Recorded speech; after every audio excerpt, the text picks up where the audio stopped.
Hey guys, Janus here. Welcome back to my Q&A series. This week's top question is, what is the recommended routine or training protocol for progressing through the different Angion methods over time?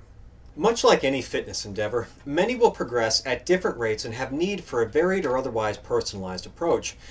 So, providing a cookie cutter routine won't be terribly effective for the most amount of men. Instead, I'll be focusing on talking about mile markers that men have reported along with my own experiences and observations.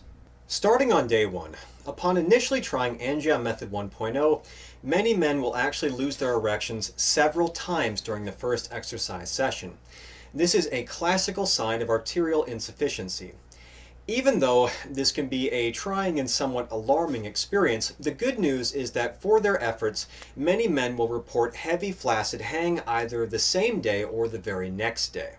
Then, it's usually within the first week to 2 weeks of regular use that most men begin reporting a return of morning erections if they had not been present due to vascular health, or men will report a marked improvement in the firmness and lasting strength of erections in general. Also, by the second week, nearly all men report a dramatic improvement in visual vascularity. While this does not necessarily mean that a male's arteries are already getting bigger, it does mean they are already becoming more responsive to shear stress.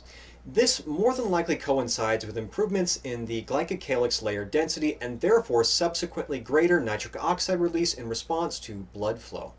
Based on both my personal observations and those reported by other men, training every day will simply be beyond the average beginner.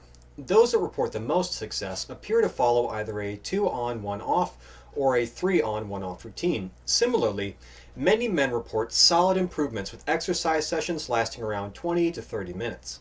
In time, as both a product of increased arterial compliance and size, it's usually by the 4th or 5th week of regular training that men will begin to experience a significant improvement in the pulse strength felt in the dorsal arteries. Or, if you're anything like me, the very first time you actually felt anything resembling a pulse. And if you're lucky, you might even be able to see your heartbeat rippling through the small but promising arteries. What's more, by this time, you may already have seen more than your fair share of gains, typically in the form of increased erectile body size, a reduction in the instances of cold flaccids, visually larger blood vessels, improved sensitivity, and improved color. Once a pulse can be readily felt by lightly depressing the areas just above your dorsal arteries, this is a powerful sign that you're ready to move on to Angion Method 2.0. With Angion Method 2.0, younger men may report steady improvements using plans that are a 2 on 1 off or a 3 on 1 off like prior, each session lasting 20 to 30 minutes. However, older men report at this stage that they usually need to switch to a 1 on 1 off for the first few weeks until arterial development really improves and catches up, since they're going to progress at a slower rate than their younger counterparts. The most prominent benefit that shows up with Angion Method 2.0 use is the visually apparent pulse that will take the form of a casually bobbing engorgement.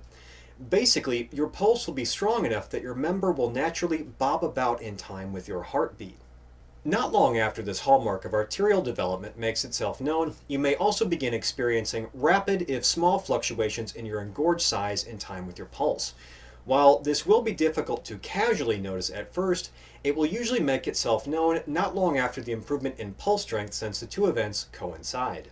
By the time your member begins readily bobbing with your pulse, this is usually a good outward sign that you can begin performing the third and final stage of the Angion method, known as the Vassion. Because of its immense difference in power, jumping between Angion Method 2.0 and 3.0 will be a real chore for most guys. The only real way to know if you're actually able to progress or not is if you can perform the exercise.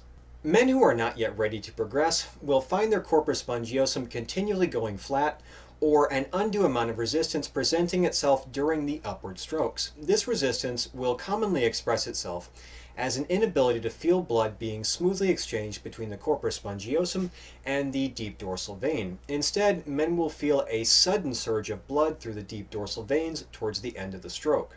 While there's a certain amount of resistance present in your vascular networks at the start of an exercise session, this will be very pronounced. In fact, you may find yourself pressing down just a bit harder at the end of the stroke to push blood through your vascular channels. If this is the case, you may find that you need to start with Angion Method 2.0 and then transition mid-session to 3.0 as arterial compliance improves. For those that have reached a stage of development capable of completing an entire 20 to 30 minutes of Vassion training, I plan on making a video especially for you in the future. Lastly, it's important to remember that good dietary habits, along with any full-body cardiovascular training you undertake, can dramatically improve the rate at which you progress. Well guys, that's it for this video. I hope you enjoyed it and that it answered some of your questions. If you'd like to see future videos, go ahead and hit that subscribe button now.